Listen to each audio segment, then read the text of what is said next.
जोहार झारखंड में हूं संतोष गंगवार। बुलेटिन की शुरुआत इस वक्त की बड़ी खबर के साथ। लोहरदगा से इस वक्त की बड़ी खबर मिल रही। एक बड़ा हादसा टल गया है। बॉक्साइड लदी ट्रॉली नीचे गिरी। रोपवे की 20 से 25 ट्रॉली गिरी।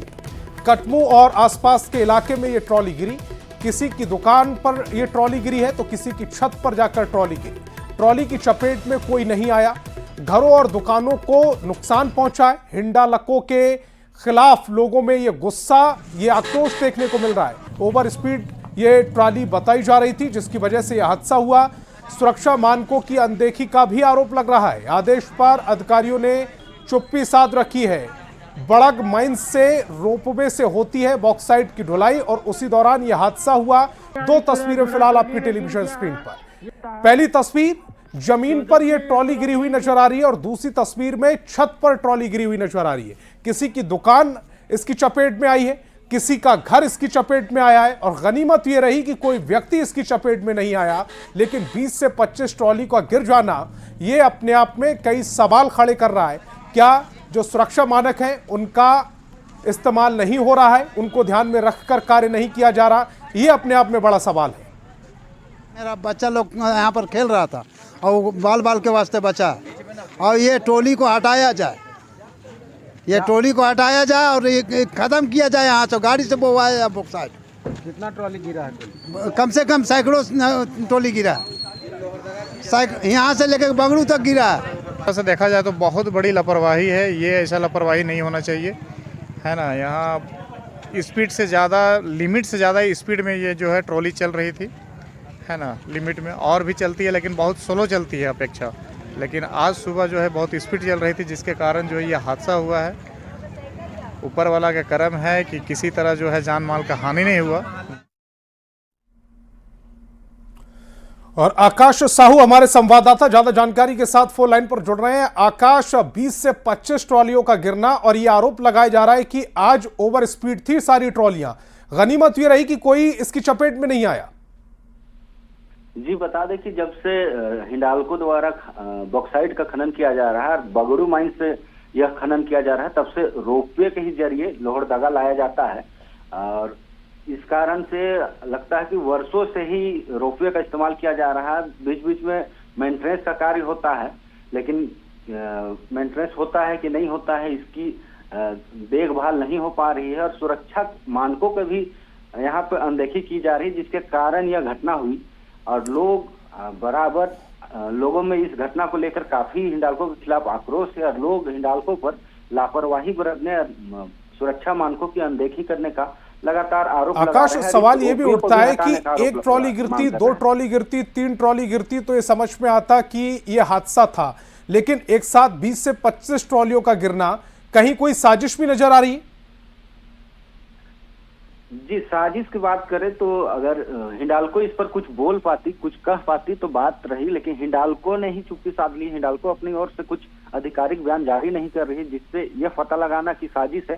हालांकि यह ट्रॉली बीच बीच में कभी 6 महीना पहले भी यह घटना घटी थी और 1 साल पहले भी इस तरह से एक ट्रॉली शहरी क्षेत्र में गिरी थी।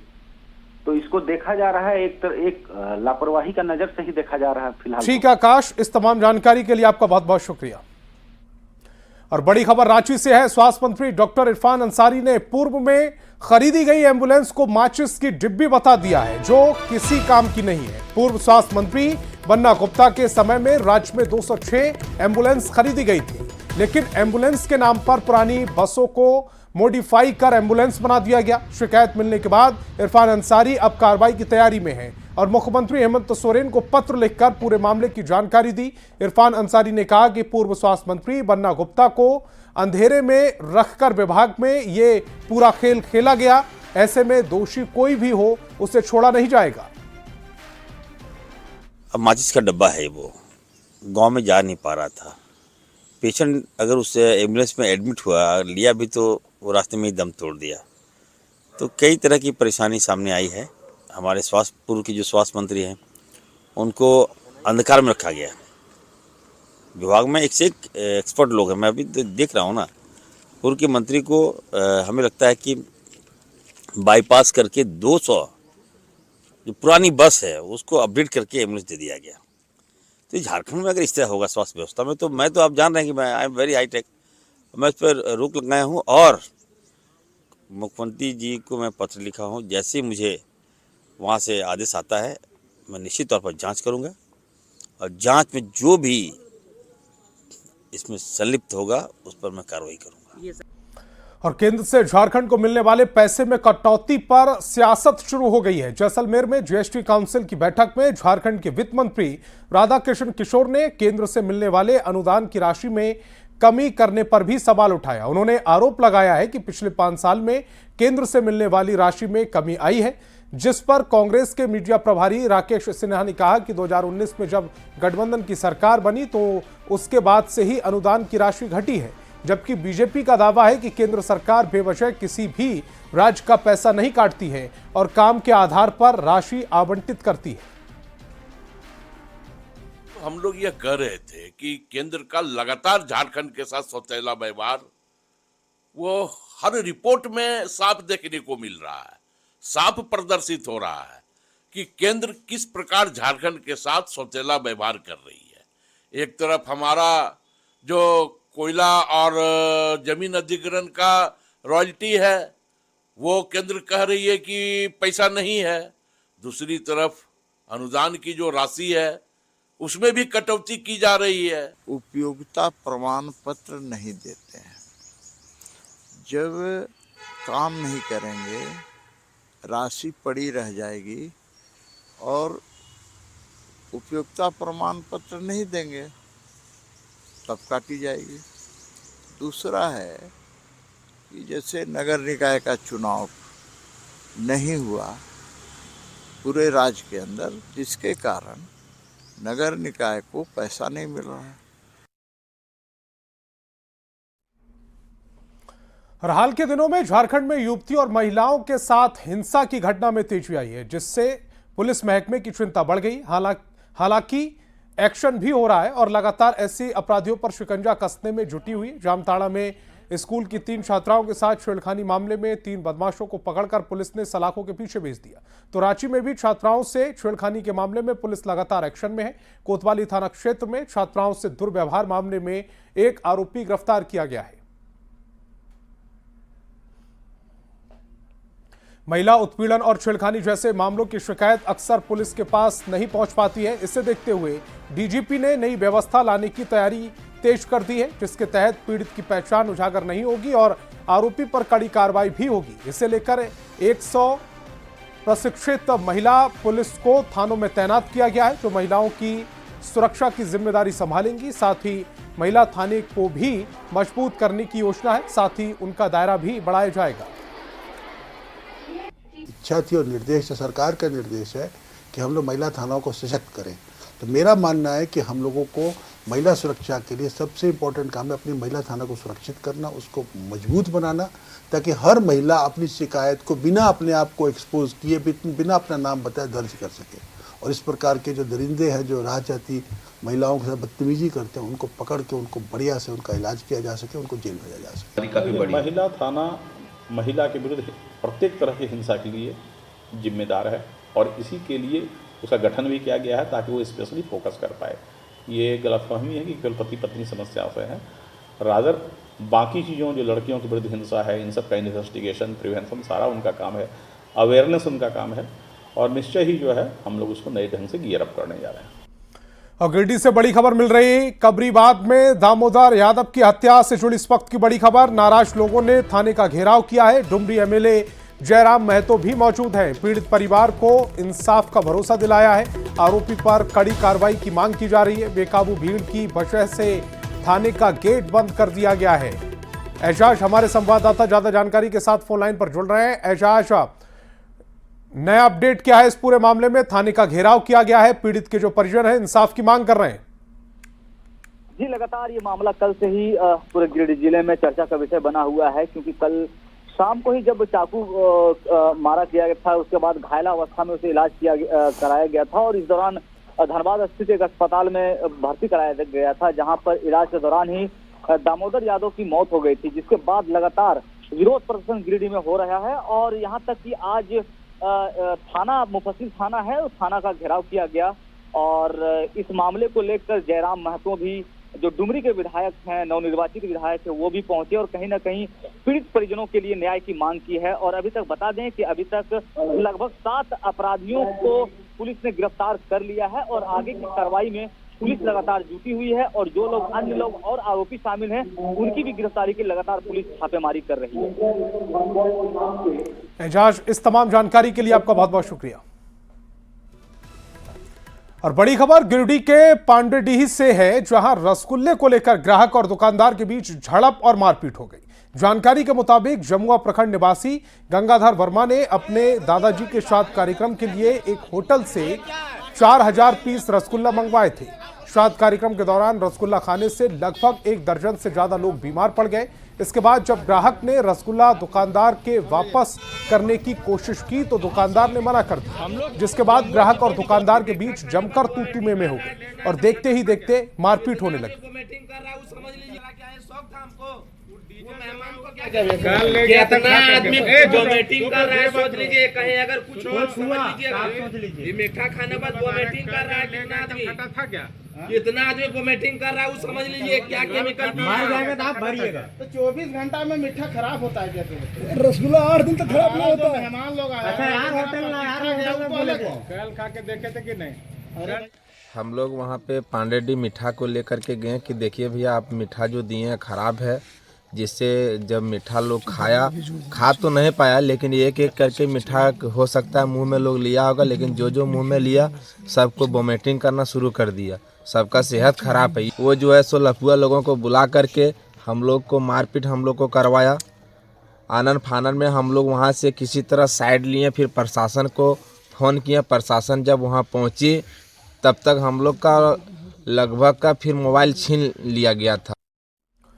खबर कोडरमा से, जहां लोगों ने सरकारी कर्मचारियों पर बेगुनाह युवकों से मारपीट का आरोप लगाया। नाराज लोगों ने नेहरू पहाड़ी के पास कोडरमा जमुआ मेन रोड को जाम कर दिया। इसमें दोनों ओर से गाड़ियों की लंबी कतार लग गई। लोगों का आरोप है कि डोम चांच के सपही की ओर से आए करीब 20 लोगों ने चौक के पास खड़े लोगों की पिटाई कर दी। इस दौरान जो भी बचाने आए उन्हें भी जमकर पीटा गया। मारपीट करने वाले खुद को वन विभाग का कर्मचारी बता रहे थे। बताया जा रहा है कि बिहार के नवादा से आए वन विभाग के कर्मचारियों ने मारपीट की थी, लेकिन कोडरमा एसटीपीओ ने ऐसी किसी भी जानकारी से इनकार कर दिया। 5 बजे के लमसम में गाड़ी से बाहर निकले, हल्ला सुन के। हाँ। उसके बाद फिर प्रशासन आके मारने लगा। कौन प्रशासन? किधर का था? किधर के था? कोडरमा के था। कोडरमा का? किस लिए मारा? क्या पता, वही जाने। कुछ नहीं बता रहा था? नहीं, हम बोल रहे थे बकरी वाला गाड़ी है। हाँ। बकरी लेके आए। हाँ। आधार कार्ड देख लीजिए, गाड़ी पेपर देख लीजिए। अच्छा। मान नहीं रहा था, मारते रहा। मेरा साथ 2 और साथी था, वो भी मना करने के बाद नहीं माना। उसका भी कॉलर पकड़ ली इस तरह करके, फिर मार होगी। उसके बाद जमशेदपुर से बड़ी खबर मिल रही है। नशा के खिलाफ प्रशासन ने बड़ी कार्रवाई की है। 5 से 6 मेडिकल दुकान में छापेमारी की गई। बड़े पैमाने पर नशे के इंजेक्शन बरामद किए गए। टैबलेट, कई सामान भी बरामद किए गए हैं। मानगो के उलीडीही थाना क्षेत्र के डिमना में रोड में यह छापेमारी की गई है। एसपी, एसटीपीओ, डीएसपी और मजिस्ट्रेट के नेतृत्व में यह छापेमारी की गई है। तो जमशेदपुर से इस वक्त की बड़ी खबर आपकी टेलीविजन स्क्रीन पर। खबर हजारीबाग से, जहां पुलिस और वन विभाग की छापेमारी में करीब 3 एकड़ 88 डेसिमल जंगली जमीन में पोस्ता की खेती को नष्ट किया गया है। कटकमसांडी थाना क्षेत्र के ग्राम गुरुडीही में सुराही टोंगरी नाला में यह कार्रवाई की गई। पुलिस की कार्रवाई से तस्करों को बड़ा झटका लगा। आपको बता दें कि अफीम की खेती के खिलाफ जिले भर में बड़ा अभियान चलाया जा रहा है। इसी दौरान गुरुडीही के पास अफीम तस्करों की ओर से अफीम की खेती किए जाने की जानकारी मिली थी, जिसे संयुक्त छापेमारी में नष्ट किया गया। डीएसपी की माने तो पुलिस की ये कार्रवाई आगे भी जारी रहेगी। साथ ही अफीम की खेती करने वाले लोगों की पहचान कर उनके खिलाफ भी कड़ी कार्रवाई की जाएगी। आपके माध्यम से हम हजारीबाग की जनता से अपील करना चाहेंगे, जहां कहीं भी इस तरह की अफीम के पौधे लगे हुए अगर पाए जाते हैं खेत, और कहीं अगर भी अवैध रूप से अफीम का लोग परिचालन करके और अफीम के खरीद बिक्री में लोग लगे हुए हैं, तो हमें गुप्त रूप से सूचना दें। हम लोग उस पर अवश्य ही कार्रवाई करेंगे। और जो भी आप लोग सूचना देंगे, जो भी पब्लिक सूचना देगी, तो नाम और पता हम लोग गुप्त रखेंगे। और गिरिडीह के सिविल सर्जन ने नियम विरुद्ध काम करने पर तिसरी में चल रहे पाटलावती अल्ट्रासाउंड को सील कर दिया है। पाटलावती अल्ट्रासाउंड सेंटर में सर्जन SK मिश्रा जांच के लिए पहुंचे थे। इस दौरान डॉक्टर की अनुपस्थिति में एक महिला का अल्ट्रासाउंड किया गया था। सिविल सर्जन को देखकर अल्ट्रासाउंड करने वाला शख्स फरार हो गया, जिसके बाद सिविल सर्जन के आदेश पर सेंटर को सील कर दिया गया। साथ ही ultrasound machine, laptop, mobile, keyboard और व्हीलचेयर को भी जब्त कर लिया गया है।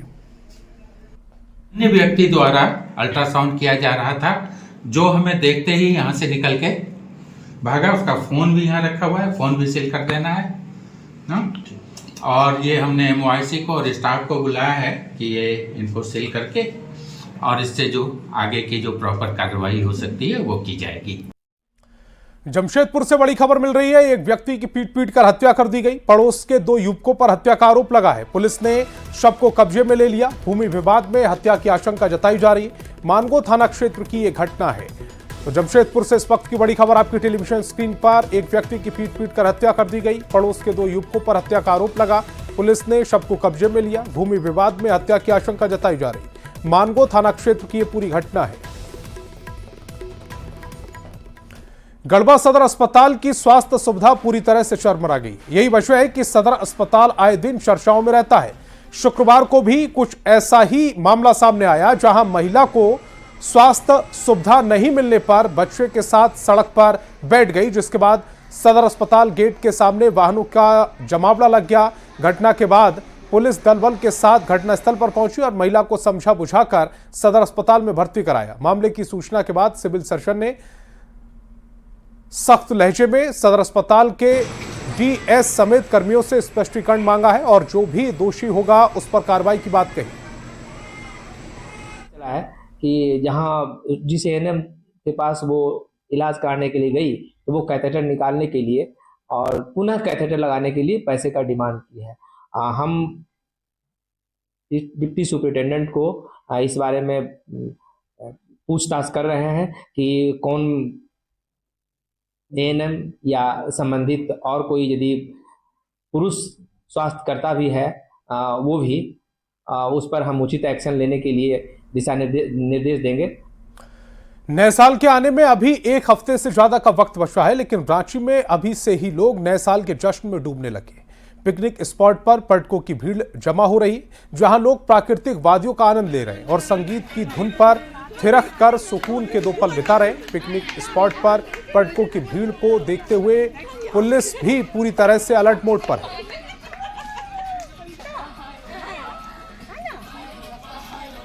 उम्र तो जरूर हुआ है, लेकिन वी आर एवरग्रीन, तो सब कुछ भूल के रोज का जो दिनचर्या है उससे निकल के आज का ये हम लोगों का कार्यक्रम। बहुत सारा टेंशन है जीवन में सबके साथ, तो ये सालों भर का ऑक्सीजन लेने के लिए ये हम लोगों का आए हैं। कोई अपने जिंदगी के साथ चढ़ाई उतराई बहुत कुछ है, लेकिन वो सब एक साइड रख के अब आनंद लेने का जो है उस मौका को हम लोग ढूंढते रहते हैं और उस मौका को हम लोग फ़ायदा भी उठाते हैं। अच्छा है, फर्स्ट टाइम आए हम लोग पिकनिक मनाने यहाँ पे, तो बाकी सब तो ठीक लगा। हम लोग सोचते हैं कि घूमना चाहिए। देखिए जितनी ज़्यादा हम लोग टूरिस्ट प्लेस पे घूमेंगे या फिर पार्क वगैरह घूमेंगे तो उतने अच्छा होगा। हम लोग नई जगह से मिलेंगे, नए सोच के लोग से मिलेंगे और हमारी आयु भी लंबी होगी। बहुत अच्छा लग रहा है। मतलब पहली बार आए हो या फिर पहले भी? फर्स्ट टाइम आए। पहले बार आए।